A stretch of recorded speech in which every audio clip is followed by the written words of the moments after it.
오늘 사도행전 18장 1절에서 17절 말씀을 통하여 은혜 받을 제목은 고린도에서 전도하는 바울이란 제목입니다. 바울은 아덴에서 전도를 마치고 고린도에 갔습니다. 고린도는 역사적, 사회적으로 참으로 혼탁한 도시입니다. 여러 나라에서 온 사람들이 거주하고 부유하고 상업이 왕성한 도시입니다. 그러다 보니 영적으로 혼탁하고 도덕적으로 타락한 도시가 되었습니다.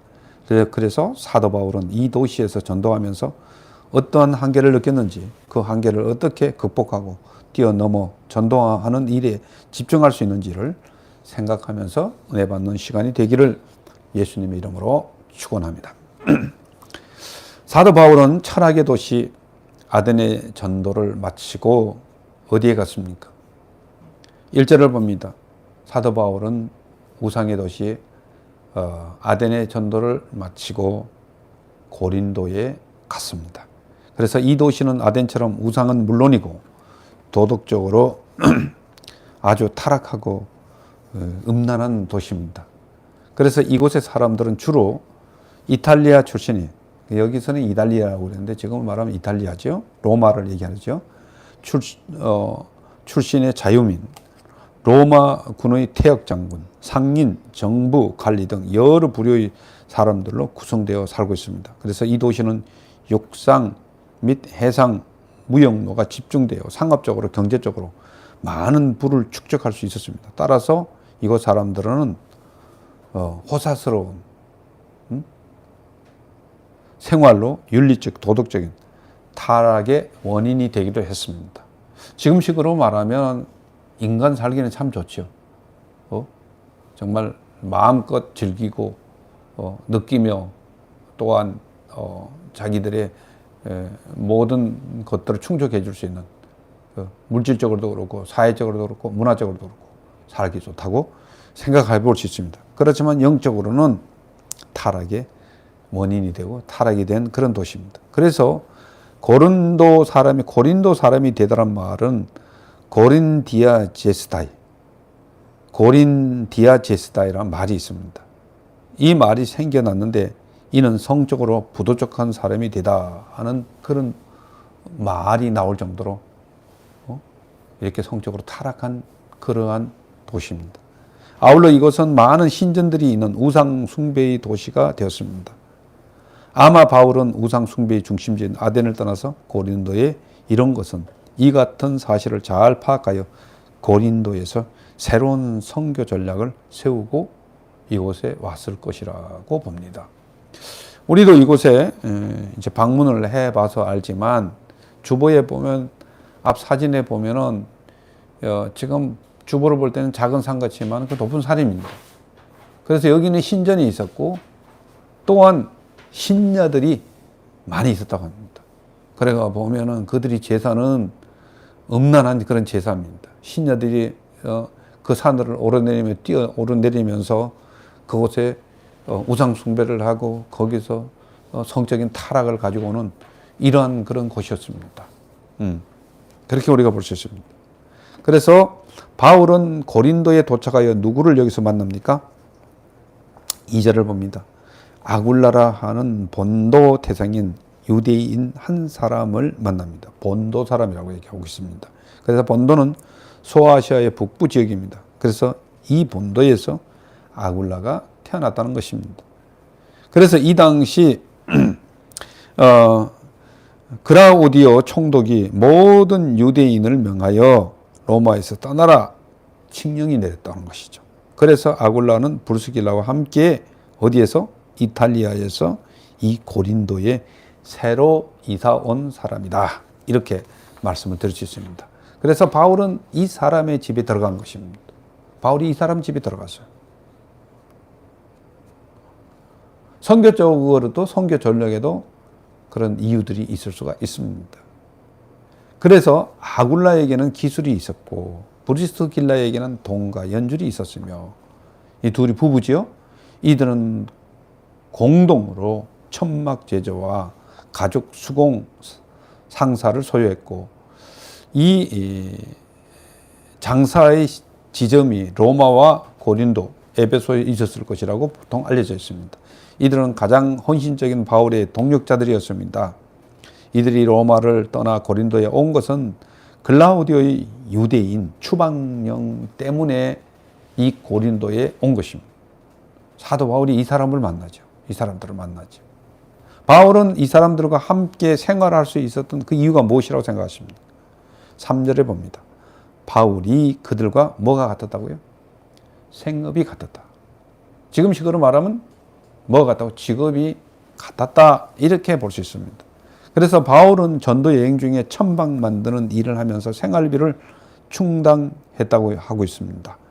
그래서 당시 천막은 바울이 출신지인 길리기아의 다소 근처에서 산출되었던 염소의 피륙이나 기타 가죽으로 제조되었다고 합니다. 한편 유대인들은 그들의 후손들에게 전통이나 유산물을 물려줄 뿐만 아니라 기술을 한 가지씩 가르쳐 주어서 차후에 생계 유지에 보탬이 되도록 하는 관습을 가지고 있었다고 이야기하고 있습니다. 이건 굉장히 우리가 이 선교사님들에게 특히나 오늘날 우리가 그리스도인으로 살아가는 데 있어서 중요한 원리를 제공해 준다, 이렇게 볼 수가 있는 것이죠. 그래서 뭘 먹고 살든지 기술을 한 가지씩은 다 유대인들은 가르쳐 줬단 말입니다. 먹고 살 수 있는 기술을 가르쳐 줬다. 그게 굉장히 중요합니다. 그런데 오늘날을 보면 목회자들이나 선교사님들이라든가 이런 분들을 보면 이런 것들을 좀 미리 좀 알았으면 자기가 먹을 것은 자기가 충당하고 자기가 쓸 것은 자기가 어떤 악한 상황 속에서는 자기가 충당할 수 있는 이런 기술을 있었으면 그렇게 물질적으로 고생은 안 했을 것이다. 이런 생각을 좀 한번 해봅니다. 그래서 바울이 그런 기술을 어떻게 익히게 되었는지는 우리가 정확하게 알 수는 없습니다. 아무튼 그는 낯선 곳에 당도하자 그의 기술을 사용하여 여비를 충당하기 위해 천막 만드는 사람이나 가죽 기술자를 만날 수 있는 곳을 물었을 것이고, 그런 계기로 아굴라와 브루스길라를 만났을 것입니다. 그렇죠. 내가 이런 기술이 있는데 같이 일할 사람, 내가 돈을 벌 수 있는 그러한 터전을 찾아볼 때에 이 사람들을 만났다는 것입니다. 누구를요? 브루스길라와 아굴라를 만났다는 것입니다. 그래서 이들은 함께 일을 하고 함께 생활하였던 것으로 보입니다. 그래서 아굴라의 생업은 천막을 만든 직업이었다. 바울의 기술도 천막을 만드는 그런 기술을 가지고 있었다. 그래서 바울은 천막을 만드는 일을 하면서 안식일마다 회당에 들어가서 하는 일이 뭐였습니까? 4절을 봅니다. 바울은 그들과 함께 지내면서 안식일이 돌아올 때마다 회당에 들어가 뭘 했다고요? 강론을 했다고 얘기하고 있습니다. 바울은 평일에는 생애비를 마련하기 위해서 천막 만드는 일을 하고, 안식일이 되면 의례 그의 습관대로 회당에서 말씀을 전파했다고 이야기하고 있습니다. 자안이라는 사람에 의하면 고린도에는 회당이 하나밖에 없었다, 이런 이야기를 지금 하고 있습니다.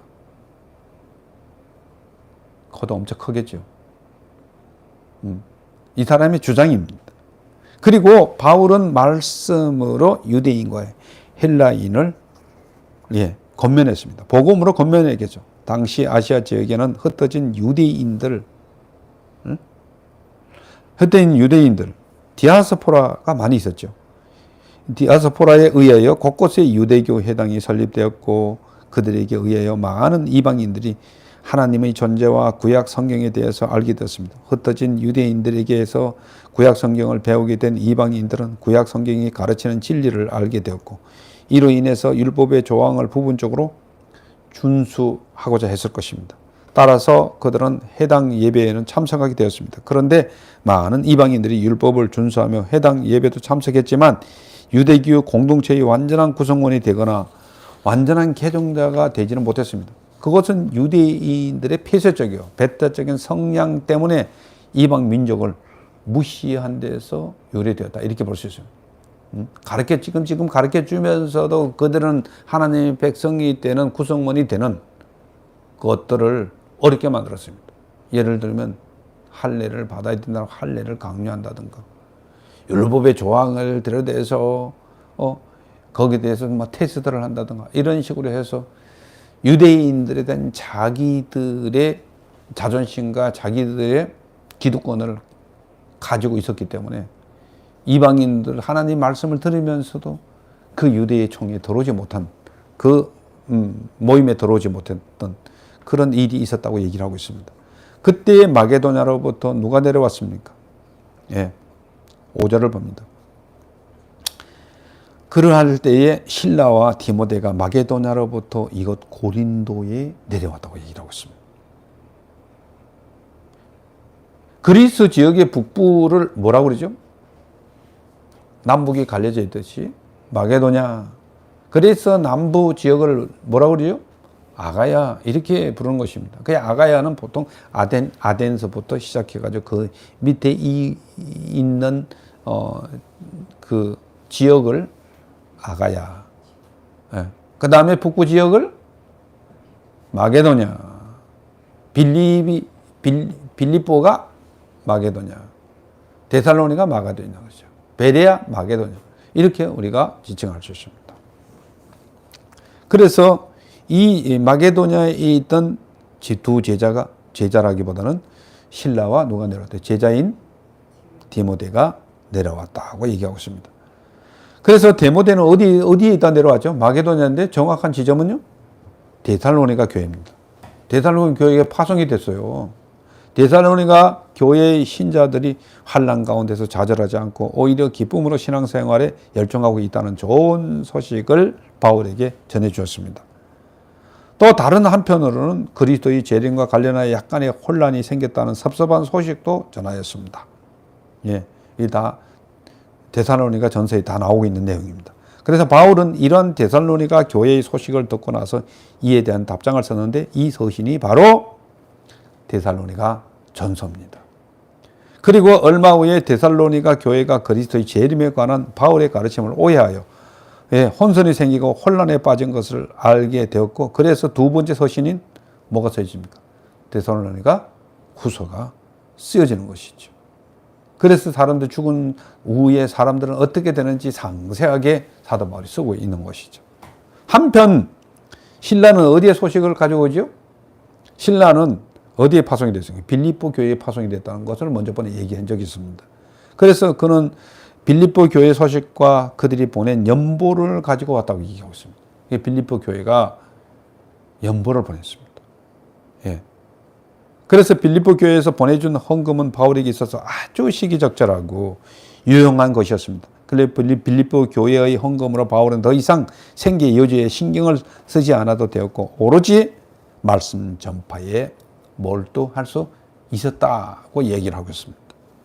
그래서 우리가 선교사님들한테 선교비를 보내는 것은 그들이 먹고 사는 문제에 빠져가지고 전도를 못하는 것이 아니라 정말 생활이 되면은 오로지 복음을 전하는 데에 열정할 수 있게끔 하기 위하여서 연보를 보내는 것이 원리입니다. 성경의 원리입니다.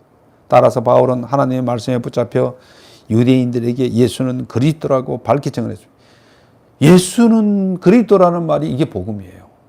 예수님은 우리의 진정한 왕이시요 예수님은 우리에게 진정한 죄를 사할 수 있는 제사장이요 예수 그리스도는 우리의 앞길을 밝혀주고 앞길을 인도할 수 있는 선지자라는 선지적인 역할을 한다는 분을 이야기하는 것입니다. 그분이 그리스도요, 그분이 메시아요, 그분이 우리를 온전히 구원의 길로 인도하실 분이라는 것들을 성령에 의해서 이 복음을 증거했다고 얘기를 하고 있습니다. 그래서 그런 그 빌립보에서 오는 헌금 때문에 이제 먹고 사는 문제에 빠지지 않고 자기의 생활비에 빠지지 않고 복음을 증거하는 데에 전력 투구했다. 이렇게 우리가 볼 수 있습니다. 특히 붙잡혀라는 뜻에는 그는 계속적인 의미를 가지고 있기 때문에 바울의 이러한 사역이 고린도에 머무는 동안 거기에 집중해서 그것도 하루 이틀이 아니라 오랫동안 그들에게 고린도 교회 성도들에게 복음을 증가하고 그들을 말씀으로 자라날 수 있도록 가르칠 수 있었다. 이렇게 되겠습니다. 바울이 전하는 복음을 들었을 때의 유대인들의 반응은 어땠습니까?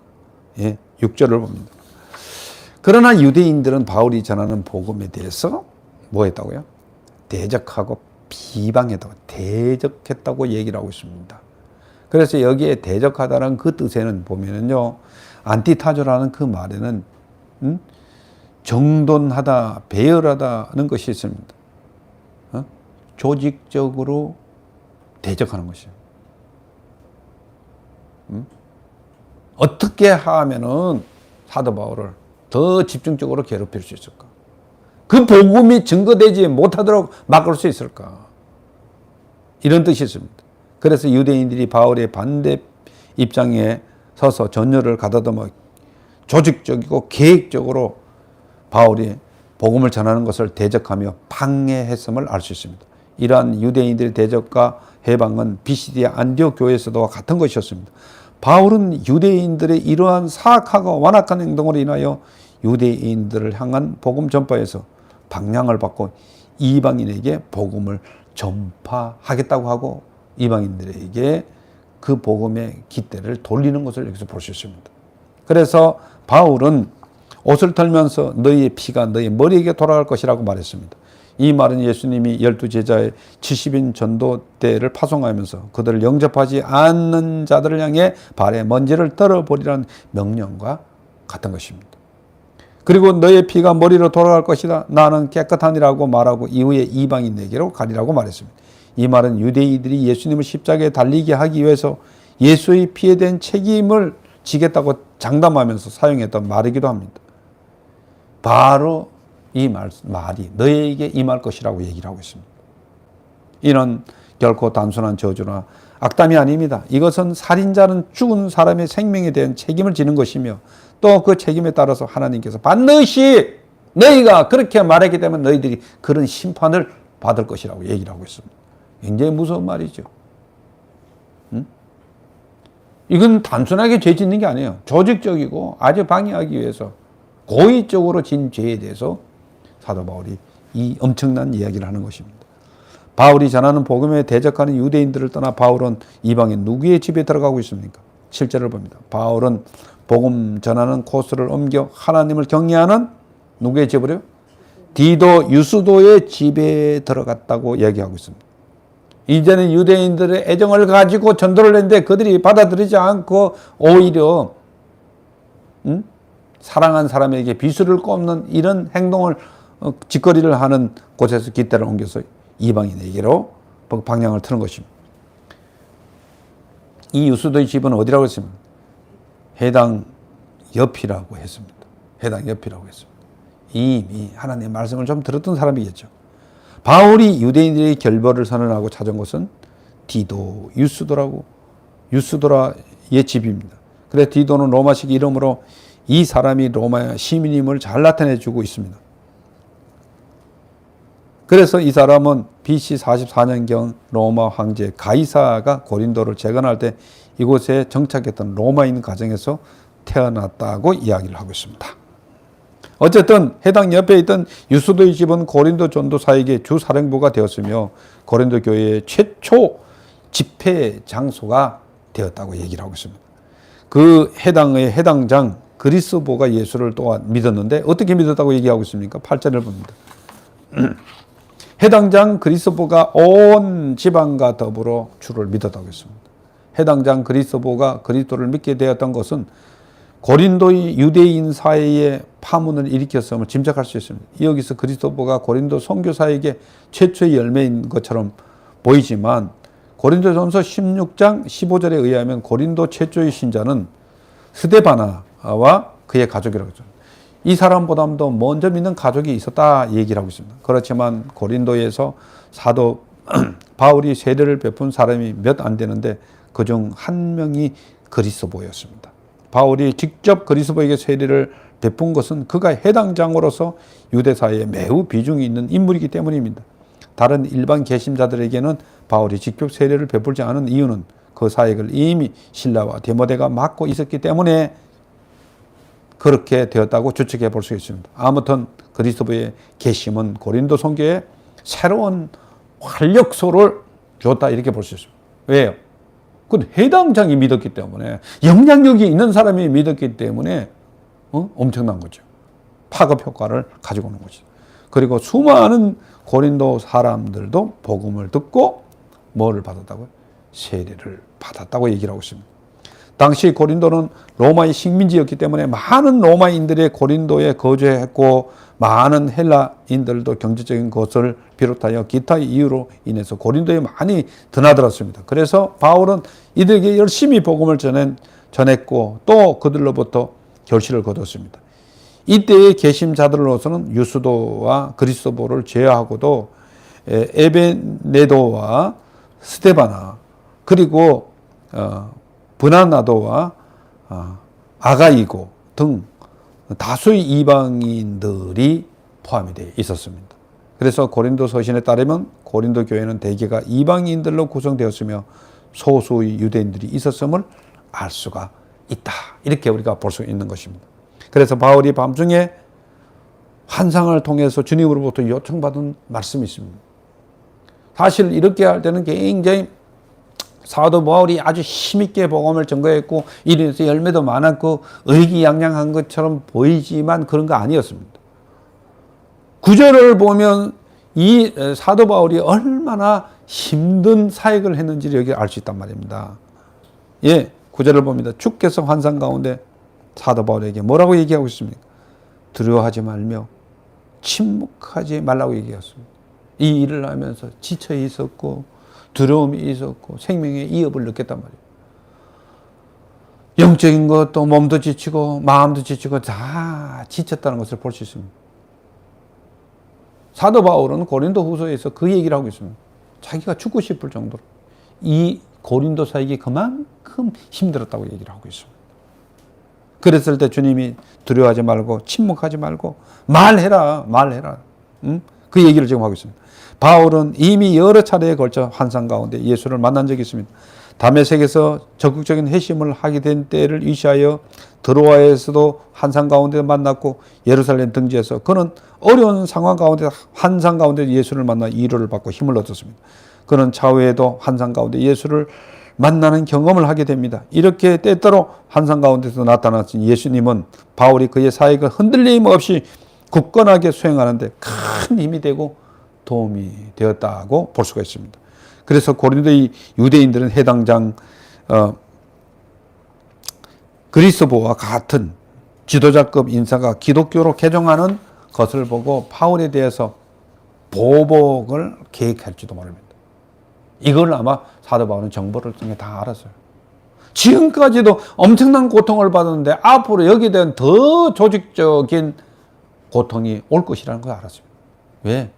사도 바울도 사람이기 때문에 이렇게 연약함이 있을 수 있는 것입니다. 따라서 바울은 그로 인해서 큰 동료가 생기기 전에 그리고 유대인들이 핍박이 적극적으로 과시하기 전에 조용히 고린도를 떠나고 싶었을 수도 있다고 성경을 얘기하고 있습니다. 그래서 바울은 고린도전서 2장 3절에서 자신이 고린도에 도착했을 때에 두려워하고 떨었다고 얘기를 하고 있습니다. 왜요? 이미 고린도 사역이 이렇게 힘들게 진행될 것이라는 것을 알았다는 것입니다. 이렇게 바울이 심령이 이축되어 영적인 위로와 격려가 꼭 필요한 것만은 분명한 것입니다. 그래서 본문 말씀은 구약 시대에 하나님이 당신의 종들을 격려하고 위로하기 위해 주신 것과 같이 유사하게 오늘 봅니다. 주님은 내가 너와 함께 있어서 어떤 사람도 너를 대적하여 해롭게 할 자가 없을 것이다 하는 것들을 환상 가운데서 듣게 합니다. 두려워하지 말라. 내가 너와 함께하며 놀라지 말라. 나는 너의 하나님이 됨이라고 말씀하신 이사야에게 말씀하신 그 주님이 오늘도 우리와 함께 하신다는 것입니다. 마태복음 28장 19절에 보면 그러므로 너희는 가서 모든 족속으로 제자를 삼아 아버지와 아들과 성령의 이름으로 세례를 주라고 말씀하죠. 그리고 내가 분부한 것을 가르쳐 지키게 하라. 내가 세상 끝날까지 너희와 함께하리라 하는 말씀을 사도 바울은 알았을 것입니다.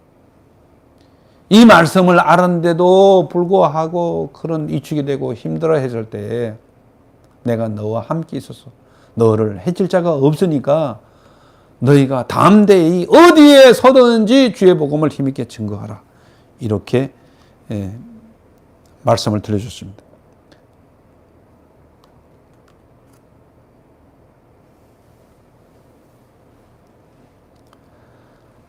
그래서 바울이 전혀 박해를 받지 않거나 두려움을 당하지 않을 것이라는 말씀이 아닙니다. 오히려 바울이 앞으로 이러한 어려움에 처할 것이며 고난도 당할 것이지만 그때마다 그와 함께 예수께서 계셔서 그의 어려운 상황을 넉넉히 극복하게 할 것이며 아무런 정말 해도 받지 않게 하실 것이라고 말씀하시는 것입니다. 그래서 고린도 성에는 뭐라고요? 내 백성이 많다고 얘기하고 있습니다. 응? 여기서 이르는 백성은 곧 바울의 복음 증거로 구원받아야 할 백성이 많다고 얘기를 하고 있습니다. 그래서 내가 너에게 힘을 주는 거예요. 그 얘기를 지금 하고 있어요. 그래서 사도 바울은 고린도에서 그 사역 기간이 얼마 정도 된다고 얘기하고 있습니다. 11절을 봅니다.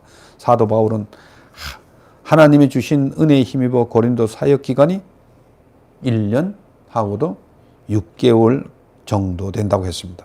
그래서 바울은 1년 반 동안 고린도에 머물며 그들 가운데서 하나님의 말씀을 가르쳤습니다. 주님이 주시는 힘으로. 그리고 나서 아가야의 길리오 총독이 되었을 때, 이게 아가야 맞죠, 그죠? 아가야, 그리스 남쪽 아가야의 길리오 총독이 새로 되었을 때 바울에게 어떤 일이 발생합니까?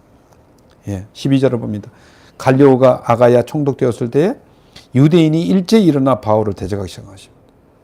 이제는 이 정권이 바뀌었으니까 이때 다시 한번 이 바울을 한번 체포하거나 한번 어떻게 한번 대적해보자는 한 것입니다.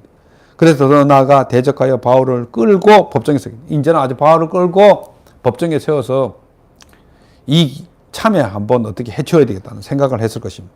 그래 바울은 갈리오가 아가야 총독으로 부임하기 전 약 8, 9개월 동안 고린도에서 선교사 역을 수행했던 것으로 추정이 됩니다.